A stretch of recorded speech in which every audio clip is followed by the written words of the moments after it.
into the final day of the season we go in the Premier League with the relegation and, of course, the title race still on the line. Who's going to come out smiling? We're going to take a look at it, all of it, next.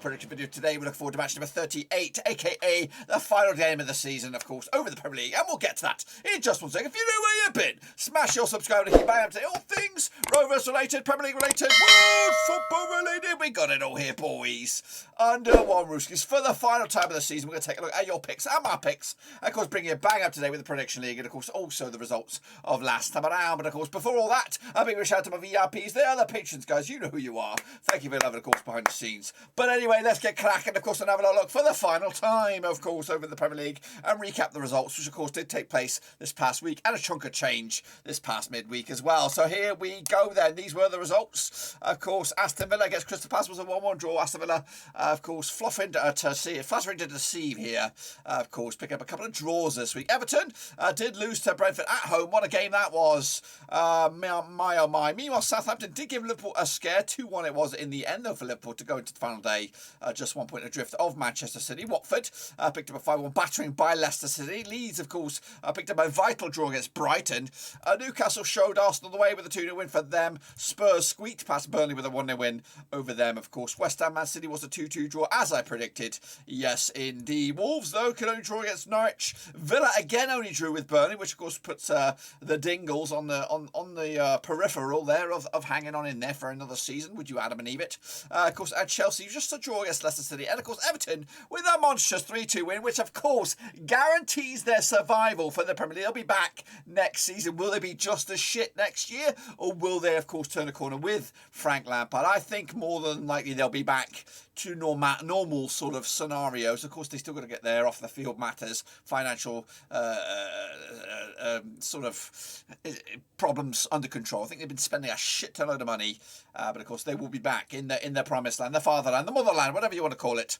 In the end, let's take a look, of course, how the table is looking right here, right now, as we enter the final game of the season. It is Manchester City's titles to lose. If they win, guess what? They're going to be title winners. However, they are up against Steven Gerrard's Aston Villa, of course, and if he wants to save some grace, of course, remember when he did slip, which cost Liverpool their one and only a chance to be Premier League champions under Steven Gerrard's playing career.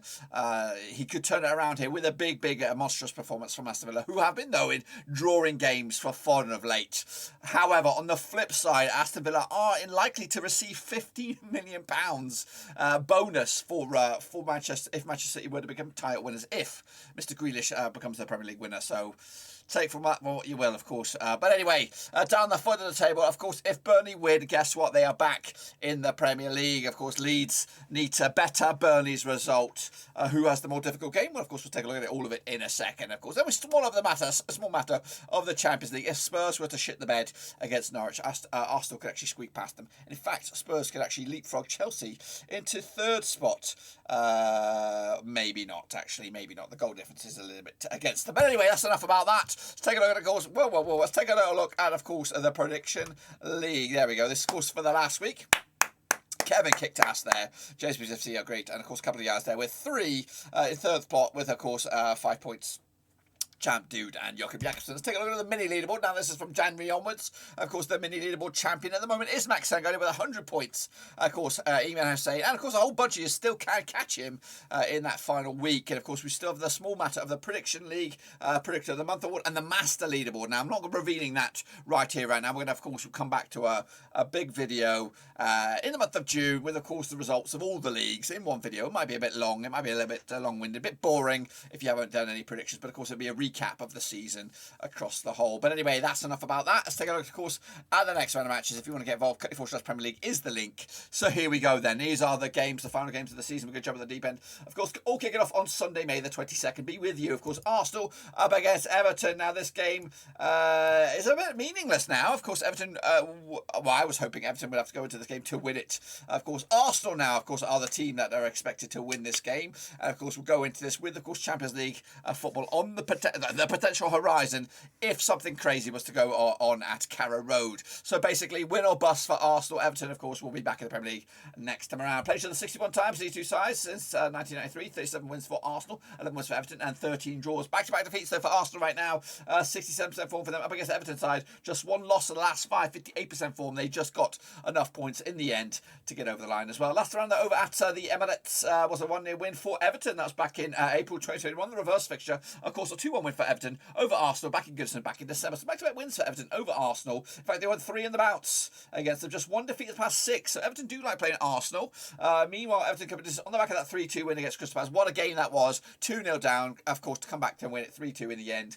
Newcastle with a big 2-0 win over Arsenal last time around as well. Back-to-back games now without a goal for Arsenal heading into this match. The odds here, 11-4 on is your Arsenal, 50-4 is draw, and 8-1 is your long shots on this one. I do believe, though, I think the relief will be, of course, witnessed by them all at attend at Emirates this weekend. I think Everton will be shit. I think Arsenal will, of course, win this game. 2-1 win, of course. A bit of pressure on Spurs, but of course they were all playing at the same time. But Arsenal will do their bit. 2-1 in the end. Of course, we'll see what goes on with Spurs in a second. Brentford up against Leeds United, of course, coming at you this coming weekend as well on Sunday. Again, must win for Leeds, yeah, you would imagine, of course, or at least don't lose.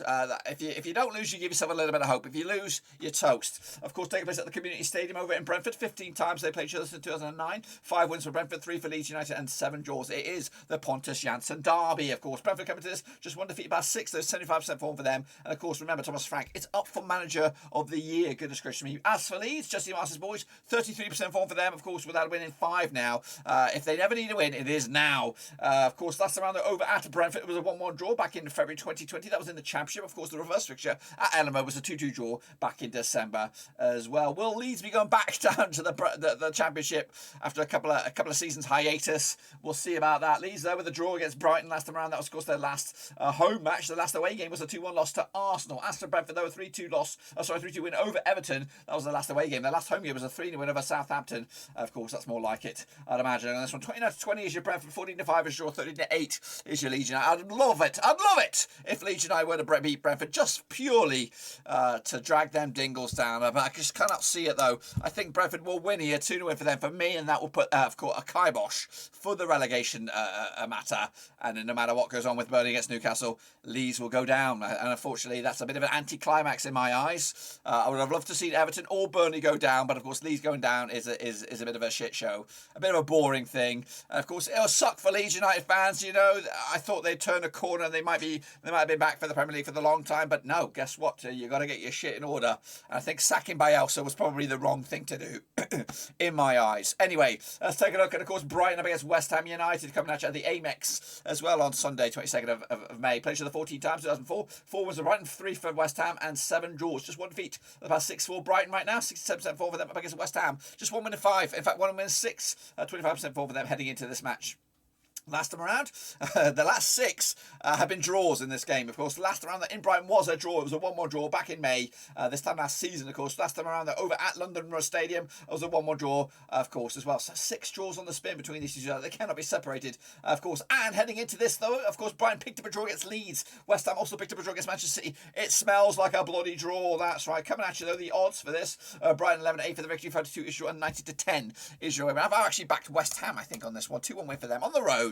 Break the hoodoo. Of course, the consistent draws between these two sides, and a win for West Ham to push them up the table, maintain an outside sniff for Europe. Maybe they'll be back in Europe once again with Moyes at charge. Burnley up against Newcastle. That's right, over at Turd Moor, of course. Newcastle again. Eddie Howe up for Manager of the Year award, of course. So we're doing an absolutely fantastic job for them. These two sides have played each other 12 times since 2014. 3 wins for Burnley, 5 for Newcastle, 4 draws, of course. Burnley though without a win in 3 now, 58% form up against the Newcastle side. Just 1 win in 3 for them, 67% form over the last 6. Last time around, they're over in Turmoor. It was a 2-1 win for Newcastle. That was back in April 2021. I could do a bit about that this weekend. Meanwhile, the reverse fixture at St James's Park was a 1-win for Burnley back in December 2021. They also played each other this campaign in the second round of the EFL Cup back in August. It was a 4-3 win for Burnley in the EFL Cup. So they have got a recent win under the belts. Just 1 win in 5 for Burnley over Newcastle over the last 5 occasions, of course, in all competitions as well. Meanwhile, Burnley pick up a draw against Villa, of course, and Newcastle with a 2-0 win over Arsenal. The last away day was a 5-0 drubbing though by Manchester City, so we'll see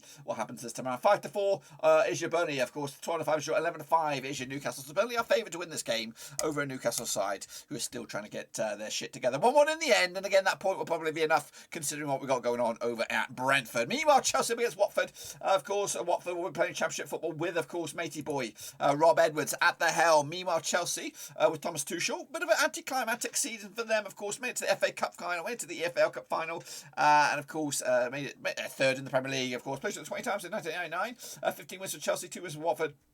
3 draws, just 1 win in 6 though for Tuchel's boys right now. 42% form up against the Watford side. Won one in the last 8 games. Goodness gracious me. Meanwhile, Chelsea pick up a 3-0 win last time round over at Stamford Bridge. That was back in July 2020. The reverse fixture at Vicarage Road back in December was a 2-1 for Chelsea way back when. Watford with a 5-1 loss to Leicester. Of course, Chelsea with the 1-1 draw against Leicester last time round. The odds coming at you for this one: 11-2 on is your Chelsea red hot favourites. 13-2 and 14-1. 13-2 is your 14-1 is your away win. That is of course Watford. Ain't gonna happen though, is it? 3-0 for Chelsea. Job done. Of course, on to the next one, of course. Meanwhile, Crystal Palace up against Manchester United over at Selhurst Park. Played each other 26 times in 1994. 3 wins for Crystal Palace, 18 wins for United, and 5 draws. Of course, just 1 defeat though in the past 5 games for Crystal Palace. That's 1-2. That's 50% form for them. 1-2 lost 2 and drawn 2 for them. Up against the United side who just won 1 to the past 5. 42% form for them heading into this match. It's the last game for matey boy Ragnick. Of course, it sounds like something from Marvel, doesn't it? Of course, last time around over at Selhurst Park was a 0-0 draw back in March 2021. The reverse fixture, of course, a 1-0 win at United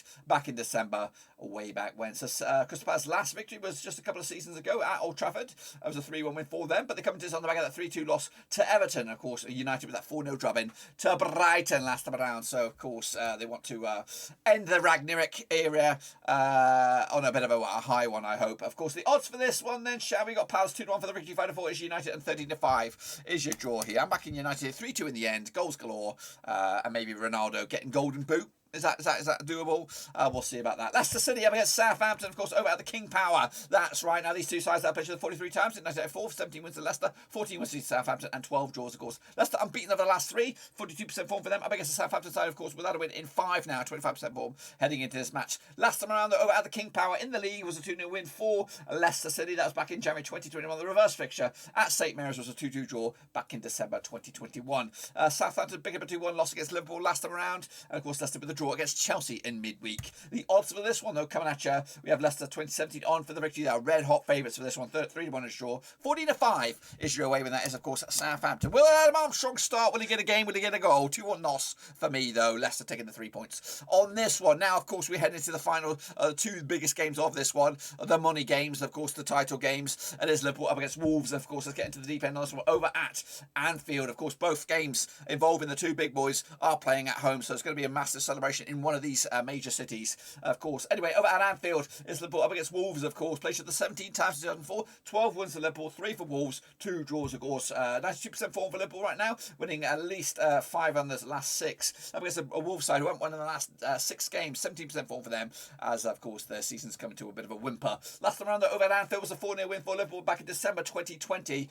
The reverse fixture over at Molineux was a 1-0 win for Liverpool over Wolves as well. In fact, Liverpool got 3 clean sheets on the spin against Wolves as they picked up 6 wins on the bounce, if not more than that. So Liverpool with a 2-1 win over Southampton last time around. Of course, Wolves with a draw against Norwich last time around. The odds though for this one, Liverpool are 6-1 on for the victory. Of course, 7-1 is your and 12-1 is your long shots. That is, of course, Wolves on this one. Back in, of course, Liverpool with a 3-0 win for them to take it to the house. Next, of course, we have Manchester City up against Aston Villa. That's right, coming at you over at the FEA. Now, they played each other 47 times in 1984. 31 wins. 31 wins for Manchester City, 7 wins for Aston Villa, and 9 draws, of course. City coming to this, though, 75% form, just 1 defeat at the past 6. Up against the Aston Villa side, just 1 defeat at the past 6 for them. Also 58% form at the moment. Of course, last time around, they're over at the City ground was a 2-0 win for City. That's back in January 2021. The reverse fixture over at Villa Park was a 2-1 win for Manchester City as well. So the past 2 games have been at Villa Park and they've been narrow wins for Manchester City. Of course, just a goal in it. The last time Aston Villa did pick up a win over Manchester City, you've got to go back. You've got to go a long, long, long way back. A 3-2 win it was for Villa back in 2013. The last time that Villa got anything against Manchester City was a 0-0 draw back in November 2015. The last time that Villa beat City at City, you've got to go back to 2007. Wow. So you're needing some major forces to come into play here if Villa were to do the number. Villa coming to this on the back of that draw against Burnley. Of course, Man City with a 2-2 draw against West Ham. The thing that's going with Villa right now is the draws. They are drawing games. They did fight back against Burnley this past week, so maybe they can do something here. 6-1 on is your Man City, of course. 7-1 is your draw, and 60-1 is your long shots. Of course, Villa are further adrift in the bookies' eyes to win at Manchester City that that Wolves are against Liverpool. But of course, I am also backing Man City here. As much as I'd love to see Manchester City fall at the final hurdle, I'm going to go with a 2-0 win for Manchester City on this one, and that, of course, will guarantee them the title once again. And then wrap it up. It'll be Norwich up against Tottenham Hotspur, of course, over at Carrow Road. And it is a must-not-lose scenario for Spurs, and of course, Antonio Conte. Played here 21 times since 1993. 5 wins to Norwich, 12 wins to Spurs, and 4 draws, of course. Norwich, though, come to this without a win in the last 6, 8% form for them up against the Spurs side, who haven't lost in the last 5, 67% form for them heading into this match as well. Last time around, that over at Carrow Road, it was a 2-2 draw back in December 2019, the reverse fixture, a 3-0 win for Spurs back at the Fancy Pants Stadium back in, of course, December 2021. Meanwhile, of course, Spurs coming to this on the back of that one over Burnley, of course, back-to-back clean sheets for them. Meanwhile, Norwich with a 1-1 draw against Wolves, of course. The odds though for this one, we have 70-2 is your Norwich, of course, 11-2 is your draw, 4-1 on is your Spurs on this. So they're pretty much back to win by the bookies on this one. I'm also backing them with a 2-1 win. Not big, not crazy, but just enough to get over the line and a little bit of a cushion in the end. And that, my friends, is it. That's my picks, of course, for the final day of the season. Let me know your picks, of course, and let me know a little bit about your hopes and expectations for, of course, the next season. Do you anticipate a similar sort of thing? Do you think Conte's boys will be bigger players next season? What about Manchester United? Can they bounce back next season? Let me know your thoughts and opinions down below, as, of course, we're going to be looking to do a pretty much quick as you like, insane early door picks for the 2022-2023 season over the next week to 10 days. So as soon as we know the winner of the Championship playoff, we'll be out there with a video to let you know about who we think is going to do well next season. Our early door pick. But that is it. Be sure to give it some love and smash your thumbs up, smash your subscribe, check it out down below, Twitter, Twitch, Facebook, all that kind of stuff. But until then, boys, we're done right now.